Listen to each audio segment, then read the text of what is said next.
Hello everyone, I welcome you all on this पराक्रम series. सो जैसा कि हम लोग जानते हैं कि हम लोग पराक्रम सीरीज के अंदर एमसीक्यू फॉर्मेट के अंदर जो है वो अपने इस रिटेल बैंकिंग और वेल्थ मैनेजमेंट के कंपोनेंट को कंप्लीट करने की कोशिश कर रहे हैं। तो आज की इस सेशन में हम लोग बात करेंगे प्रोडक्ट डेवलपमेंट प्रोसेस के पार्ट नंबर 2 के बारे में। So let's get started with the question first of all. So देखिए, which of the following statements regarding savings account are correct? Statement is no frills saving account has been renamed as basic saving bank deposit account. Statement 2 is small account can be opened only by giving PAN and Aadhaar as KYC documents. Your options are 1 only, 2 only, both 1 and 2, या फिर neither 1 nor 2. So what should be the correct answer for this question? The right answer will be option A, that is 1 only। मतलब पहली statement जो सही बताई गई है और दूसरी स्टेटमेंट जो है वो गलत बताई जा रही है इस क्वेश्चन के अंदर। सो अब ये क्वेश्चन हम लोगों के लिए इसी प्रोडक्ट डेवलपमेंट प्रोसेस चैप्टर के अंदर से फ्रेम किया गया है। अब हम लोग इसके रिलेटेड टॉपिक्स को भी एक बार जो है वो देख लेते हैं। सो देखिए, सबसे पहले हम लोग बात करेंगे प्रोडक्ट लाइन और ब्रांडिंग के बारे में। अब देखिए, कुछ ऐसे प्रोडक्ट्स होते हैं जो लगभग हर सेगमेंट के कस्टमर्स को जो है वो केटर करते हैं, बट मोस्टली ऐसे प्रोडक्ट्स होते हैं जो कि अलग अलग सेगमेंट के कस्टमर्स को जो है वो केटर करने का काम करते हैं। अब ब्रांडिंग क्या होती है? देखिए, ब्रांडिंग एक ऐसा प्रोसेस है of making the customer identify the bank और द प्रोडक्ट। मतलब जब भी एक इंडिविजुअल कस्टमर को बैंक की रिक्वायरमेंट फील हो या फिर बैंक के किसी प्रोडक्ट की रिक्वायरमेंट फील हो, तो उसको उस पर्टिकुलर प्रोडक्ट या फिर उस पर्टिकुलर बैंक का नाम जो है वो याद आना चाहिए। इसी को बोलते हैं ब्रांडिंग। ठीक है, अब दो तरह की ब्रांडिंग होती है, प्रोडक्ट ब्रांडिंग और कॉर्पोरेट ब्रांडिंग। प्रोडक्ट ब्रांडिंग के अंदर हम लोग क्या कोशिश करते हैं कि the customer should be able to recall the product of our bank. और कॉर्पोरेट ब्रांडिंग जो है जब भी की जाएगी तो वहां पे कस्टमर को जो है वो रिकॉल करवाया जाएगा कि यार बैंक इज देयर। मान लो किसी कस्टमर के पास सरप्लस फंड्स आ गए, उसको समझ नहीं आ रहा कि उन फंड्स के साथ मैं क्या करूं, इन्वेस्ट करूं, सेव करूं, क्या करूं क्या ना करूं, तो उस केस में उसको जो है वो पर्टिकुलर बैंक की याद आए, उसको बोल दिया जाएगा कॉर्पोरेट ब्रांडिंग। अब देखिए, नेक्स्ट इज प्रोडक्ट क्लासिफिकेशन। सो 3 तरह के प्रोडक्ट्स हमारे पास रिटेल बैंकिंग के अंदर रहते हैं: retail asset products, retail liability products and other products and services. अब रिटेल एसेट प्रोडक्ट्स के अंदर ऑलरेडी हम लोग बात कर चुके हैं कि यहाँ पे जो है वो लोन्स वगैरह या फिर क्रेडिट कार्ड रिसीवेबल्स वगैरह जहाँ से एक बैंक को जो है वो इनकम आएगी, उनको हम लोग रिटेल एसेट प्रोडक्ट बोलेंगे। और रिटेल लाइबिलिटी प्रोडक्ट्स क्या रहेंगे? रिटेल लाइबिलिटी प्रोडक्ट्स के अंदर हम लोगों ने बात की थी कि हमारे जो demand deposits, that is current account and saving account, CASA जिनको हम लोगों ने बोला था, और इसके अलावा term deposit, that is FD and RD will be the part of retail liability products. क्योंकि इन केसेस जब भी कोई भी एफडी या आरडी एक इंडिविजुअल कस्टमर ओपन अप करेगा बैंक में, तो बैंक के द्वारा उस कस्टमर को जो है वो रेट ऑफ इंटरेस्ट प्रोवाइड करवाया जाएगा आरडी या फिर एफडी के ऊपर। Next one is other products and services, जिनको हम लोग पैरा बैंकिंग प्रोडक्ट्स या सर्विसेज भी बोल देते हैं। अब इनके अंदर हम लोग ऐसे प्रोडक्ट्स और सर्विसेज को इंक्लूड करते हैं जिनके थ्रू एक बैंक को जो है वो एक फी बेस्ड इनकम जो है वो रिसीव होती है। So these are the product classification. 3 तरह के प्रोडक्ट्स हम लोगों ने देखे मेजरली कैटेगराइजेशन की अगर मैं बात करूं। मूविंग अहेड, अब हम लोग बात कर लेते हैं रिटेल लाइबिलिटी प्रोडक्ट्स के बारे में। सो देखिए, रिटेल लाइबिलिटी प्रोडक्ट्स के अंदर हम लोगों ने ऑलरेडी देखा हुआ है कि डिमांड डिपॉजिट्स और टर्म डिपॉजिट्स इसका पार्ट बनेंगे। अब डिमांड डिपॉजिट्स के अंदर CASA, that is current account and savings account, और टाइम डिपॉजिट के अंदर fix deposit and recurring deposit. अब करंट अकाउंट को भी हम लोग जो है वो फर्दर क्लासिफाई कर देंगे कोर अकाउंट और ऑगमेंटेड कोर पार्ट और ऑगमेंटेड पार्ट के अंदर। इसी तरह से सेविंग्स अकाउंट को भी हम लोग जो है वो फर्दर क्लासिफाई कर देंगे कोर प्रोडक्ट और ऑगमेंटेड प्रोडक्ट के अंदर। अब देखिए, करंट अकाउंट के केस में अगर बेसिक करंट अकाउंट जो है ओपन अप किया जा रहा है विद अ चेकबुक, तो उसको हम लोग कोर प्रोडक्ट बोल देंगे। अब वहीं पे ऑगमेंटेड प्रोडक्ट क्या हो जाएगा? जहां पे आप कस्टमर को एक बेसिक करंट अकाउंट ओपन कर रहे हैं जब, तो चेकबुक तो दे ही रहे हैं, साथ में उसको इंश्योरेंस और फी रेमिटेंस जैसी वैल्यू एडिशन सर्विसेज भी प्रोवाइड कर रहे हैं, तो वो क्या बन जाएंगी? ऑगमेंटेड प्रोडक्ट्स बन जाएंगे।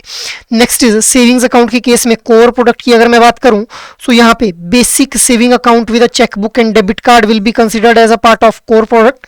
ऑगमेंटेड प्रोडक्ट क्या हो जाएगा? जब बेसिक सेविंग अकाउंट के साथ में चेकबुक, डेबिट कार्ड और इसके अलावा इंटरनेट या फिर मोबाइल बैंकिंग जैसी सर्विसेज और कुछ वैल्यू एडिशन सर्विसेज जैसे इंश्योरेंस वगैरह या फिर स्वीप इन और स्वीप आउट फैसिलिटी ये प्रोवाइड की जाएंगी कस्टमर्स को, तो उसको क्या बोल दिया जाएगा? ऑगमेंटेड प्रोडक्ट बोल दिया जाएगा। अब जनरली देखा गया है कि ऐसे बैंक्स जहां पे जो कासा जो ये प्रोडक्ट है, अगर कासा अकाउंट्स जो है वो ज़्यादा रहते हैं, that is generally highly profitable. Hence bank जो है वो ट्राई करते हैं कि वो हायर मार्केट शेयर को अचीव करें with respect to this CASA itself. अब ये माना जाता है कि एक बैंक जहां पे 35% या फिर 1/3 जो डिपॉजिट्स हैं 2000 कासा डिपॉजिट्स, वो बेटर परफॉर्म करेगा अपने कंपटीटर बैंक से। So this is a general sayings in the market. Moving ahead, अब हम लोग बात कर लेते हैं करंट अकाउंट के बारे में। देखिए करंट अकाउंट का पर्पस क्या है, बेसिकली ये उन कस्टमर्स को जो है वो केटर करेंगे जो कि ट्रेडिंग या फिर बिजनेस के अंदर इन्वॉल्व रहेंगे। अब इन करंट अकाउंट के ऊपर किसी भी तरह का कोई इंटरेस्ट जो है वो किसी कस्टमर को नहीं दिया जाएगा except with prior approval of the RBI। Next one is cheque की फैसिलिटी यहाँ पे कस्टमर्स को प्रोवाइड की जा रही है। इसके अलावा किसी भी तरह की रिस्ट्रिक्शन जो है वो नहीं है on the number and amount of withdrawal, के कितने नंबर ऑफ ट्रांजेक्शन्स आप कर सकते हैं करंट अकाउंट से और कितना अमाउंट विड्रॉ कर सकते हैं, इसके ऊपर कोई भी रिस्ट्रिक्शन जो है वो नहीं रहती है। नेक्स्ट इज ओवरड्राफ्ट फैसिलिटी जो है प्रोवाइड की जाती है। Overdraft facility is a kind of short term loan which is given to the customer. इसके अलावा चेक बुक्स जो है वो कस्टमर्स को इशू की जाती हैं। अब ये जो करंट अकाउंट है, these are the integral part of CASA, हम लोगों ने ऑलरेडी देखा। These improves net interest margin and bank profitability. अब ये नेट इंटरेस्ट मार्जिन को कैसे इंप्रूव करती हैं, क्योंकि करंट अकाउंट्स के अंदर हम लोग जानते हैं कि किसी भी तरह का कोई इंटरेस्ट वगैरह जो है वो कस्टमर को नहीं दिया जाता है। So that is how net interest margin और बैंक की प्रॉफिटेबिलिटी अल्टीमेटली इंक्रीज होती है with the help of current accounts. Moving ahead, अब हम लोग सेविंग्स अकाउंट के बारे में बात कर लेते हैं। सो देखिए there are restriction on the withdrawal, जो कि करंट अकाउंट के अंदर किसी भी तरह की रिस्ट्रिक्शन नहीं थी।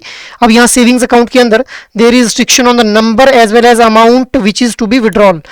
नेक्स्ट इज ये जो सेविंग्स अकाउंट है ये यहाँ इंडिविजुअल कस्टमर्स के अंदर सेविंग की जो हैबिट है उसको इनकलकेट करने का काम करते हैं। इसके अलावा जो भी सैलरीड इंडिविजुअल है जिनको एक रेगुलर इनकम जो है वो हर एक मंथ के एंड पे जो है वो रिसीव होगी, उनके लिए एक्यूमुलेशन ऑफ इनकम का काम करते हैं ये सेविंग्स अकाउंट। इनके ऊपर एक इंटरेस्ट जो है वो अर्न किया जा सकता है इंडिविजुअल कस्टमर के द्वारा। चेक फैसिलिटी प्रोवाइड की जाती है कस्टमर्स को। इलेक्ट्रॉनिकली फंड्स को ट्रांसफर किया जा सकता है, इमीडिएटली फंड्स को ट्रांसफर किया जा सकता है with the help of ATM या फिर यूपीआई सर्विसेज। इसके अलावा यहाँ पे जो है वो पासबुक प्रोवाइड की जा रही है which is also used as a proof of identity itself. इसके अलावा banks can offer sweep facility. अब ये स्वीप और रिवर्स स्वीप क्या होता है, स्वीप फैसिलिटी के अंदर हम लोग जानते हैं कि जो हमारा सेविंग्स अकाउंट है वहां से जो है वो या तो फंड्स ट्रांसफर कर दिए जाएंगे एफडी अकाउंट, एफडी के अंदर, या फिर एफडी से जो है वो ट्रांसफर कर दिया जाएगा फंड्स को इन द सेविंग्स अकाउंट। इसी को हम लोग स्वीप और रिवर्स स्वीप फैसिलिटी के नाम से जानते हैं। मैं ऑलरेडी आप लोगों को इसके बारे में बता चुका हूं। मूविंग अहेड, अब हम लोग बात कर लेते हैं basic saving bank deposit accounts की, जिसके ऊपर आप लोगों का क्वेश्चन फ्रेम किया गया था। तो इसने क्या किया, it replaced no frills account in 2012। No frills account मतलब अब कई बार 2012 से पहले ये देखा जाता था कि कस्टमर्स को जबरदस्ती में जो था वो सर्विसेज वगैरह प्रोवाइड की जा रही थी अनयूज, मतलब जो जिनका कस्टमर के लिए कोई यूज नहीं था, बट कस्टमर्स को उनके लिए पे जरूर करना पड़ता था। तो इस चीज को रिप्लेस किया गया with the help of basic saving bank deposit account. अब इसके अंदर क्या था कि एक नॉर्मल बैंकिंग सर्विसेज जो कि सभी को प्रोवाइड करवानी है, it was the aim of this basic saving bank deposit account. इनमें किसी भी तरह के मिनिमम बैलेंस की रिक्वायरमेंट नहीं रहती है। No charges are being applied on the customers. अगर डिपॉजिट और विड्रॉल की बात करूं सो एटीएम कार्ड और ई पेमेंट के थ्रू डिपॉजिट और विड्रॉल किया जा सकता है इन अकाउंट्स के अंदर। डिपॉजिट के लिए कोई भी लिमिट यहाँ पे नहीं रखी गई है। अगर विड्रॉल की बात करें so maximum 4 limits are there including the ATM withdrawal. अब यहाँ पे इंडिविजुअल्स को जो है वो एटीएम और डेबिट कार्ड फैसिलिटी भी प्रोवाइड करवाई जा रही है। अब देखिए जो भी ऐसे इंडिविजुअल्स जो कि बीएसबीडी अकाउंट को होल्ड कर रहे हैं किसी बैंक में, वो can not open another bank account in that bank. वो उस बैंक के अंदर कोई भी दूसरा बैंक अकाउंट जो है वो ओपन अप नहीं कर सकते हैं। अब it is subjected to KYC. जब भी आप लोगों ने basic saving bank deposit account को ओपन अप करना होगा तो उस केस में केवाईसी की गाइडलाइंस को फॉलो किया जाएगा। अब अगर केवाईसी के लिए जो डॉक्यूमेंट्स रिक्वायर्ड है अगर वो नहीं है तो उस केस में जो है वो स्मॉल अकाउंट को फिर ओपन अप किया जाएगा। अब ये स्मॉल अकाउंट क्या होता है इसको भी देख लेते हैं। देखिए ये ऐसे इंडिविजुअल्स के लिए जिनके पास ऑफिशियली वैलिड डॉक्यूमेंट्स नहीं है। ये स्मॉल अकाउंट्स है ये बहुत ही सिंप्लीफाइड प्रोसीजर के थ्रू ओपन अप किए जा सकते हैं। इनके लिए एक सेल्फ अटेस्टेड फोटोग्राफ चाहिए, साथ में थंब प्रिंट चाहिए, और कुछ कंडीशंस यहाँ पे दी गई हैं कि इन अकाउंट्स के अंदर जो एग्रीगेट क्रेडिट है that should be less than 1 lakh rupees in a financial year. Aggregate withdrawal जो है that should be less than rupees 10,000। अब इनके अंदर जो बैलेंस है वो 50,000 से ज़्यादा नहीं होना चाहिए at all times. No foreign remittances can be credited. अब मैक्सिमम पीरियड कितने टाइम के लिए स्मॉल अकाउंट्स ओपन अप किए जाएंगे, 12 month plus 12 month if the proof of application for OVD, मतलब वैसे तो जनरली 12 महीने के लिए ओपन अप किया जाएगा, बट इनको 12 महीने के लिए और एक्सटेंड किया जा सकता है अगर ओवीडी के लिए जो है वो एप्लीकेशन कर दी गई है by the individual customer itself. Moving ahead, अब हम लोग बात कर लेते हैं इंटरेस्ट रेट्स के बारे में। सो देखिए, सेविंग डिपॉजिट अकाउंट्स के ऊपर जो इंटरेस्ट रेट्स थे वो डीरेगुलेट कर दिए गए आरबीआई के द्वारा 2011 के अंदर। मतलब 2011 के बाद आरबीआई ने कहा कि बैंक्स जो है वो अपनी डिस्क्रिप्शन के ऊपर रेट ऑफ इंटरेस्ट को डिसाइड करेंगे जो उन्होंने कस्टमर्स को सेविंग अकाउंट के ऊपर प्रोवाइड करना है। Based on the policy approved by board of director और committee, there should be uniformity in rate across the branches. ऐसा नहीं है कि एक ब्रांच के ऊपर कम रेट ऑफ इंटरेस्ट दिया जा रहा है, दूसरी ब्रांच के ऊपर ज्यादा रेट ऑफ इंटरेस्ट दिया जा रहा है on the savings account itself. Next is payments की अगर मैं बात करूं, सो पेमेंट जो रहेगी वो इंटरेस्ट रेट की क्वार्टरली और मंथली बेसिस पे की जा सकती है। अब यहाँ पे क्या बोला गया है कि यूनिफॉर्म इंटरेस्ट रेट जो है प्रोवाइड किया जाएगा till rupees 1 lakh end of the day balance. अगर end of the day balance जो है वो 1 लाख रुपए तक रहता है तो यूनिफॉर्म इंटरेस्ट रेट जो है प्रोवाइड किया जाएगा कस्टमर्स को ऑन द सेविंग्स अकाउंट, और डिफरेंशियल इंटरेस्ट रेट जो है वो प्रोवाइड किया जाएगा अगर ये and of the day balance जो है वो 1 लाख रुपए से एक्सीड कर जाता है। Now try to answer out this question guys, which of the following statement is incorrect? Interest rates were deregulated in 2011. Banks are required to have uniform interest rate till rupees 1 lakh EOD balance. Interest rate policy has to be approved by board of director. या फिर banks can have differential rates across different branches depending upon the affluence of depositors. So try to answer out this question in your comment box. यहाँ पे देखिए incorrect आप लोगों से पूछा गया है तो इस चीज को ध्यान में रखेंगे।